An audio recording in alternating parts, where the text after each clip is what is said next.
I like what Dr. Moeller, the president of our Southern Baptist Seminary, said about it. He said, Christianity stands or falls with the tomb.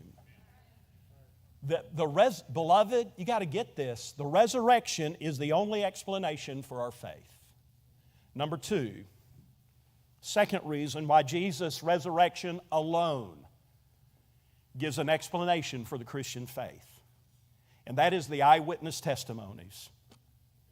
Any attorney will tell you, by and afar, the most powerful evidence you can present law is legitimate eyewitness testimony, especially if there's corroborating testimonies from other people who have seen the same thing. This is what Paul referred to in verse 30 and 31 when he talked about God raised him from the dead, and he was seen for many days by those who came up with him from Galilee to Jerusalem, who are his witnesses to the people. Now listen, we need to understand something. Of course, an empty tomb alone can be interpreted in a number of different ways. In fact, many people through the centuries and even today question the resurrection. You probably know that, don't you?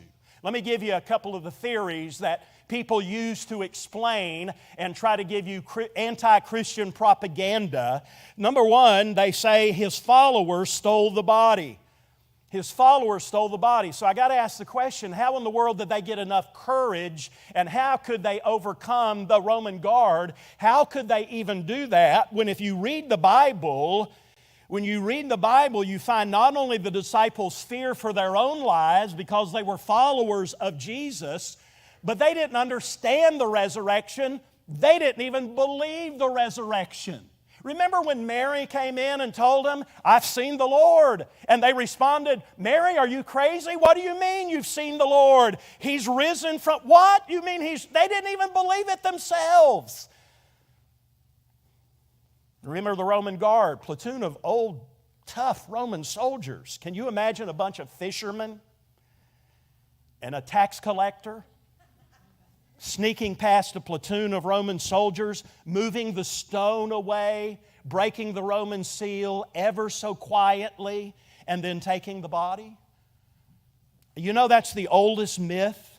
It's even recorded in the Bible in Matthew 28, verses 12 through 15, where the chief priest bribed those Roman soldiers and said, just say the disciples came and stole his body. I mean, can you imagine those Roman soldiers that had to face their commander the next day? I mean, I can imagine one of them saying, well, what did you expect, sir? Did you tell us we were guarding the Son of God? Some say the Jewish or the Roman authorities stole the body. That's why the tomb was empty. Well, there's a simple question. What would be the motive for that? Can you imagine? Now think about it. Can you imagine after Jesus had already prophesied that He was going to rise from the dead? Can you think and imagine what would have happened if those Roman or Jewish authorities did produce the dead body of Jesus Christ?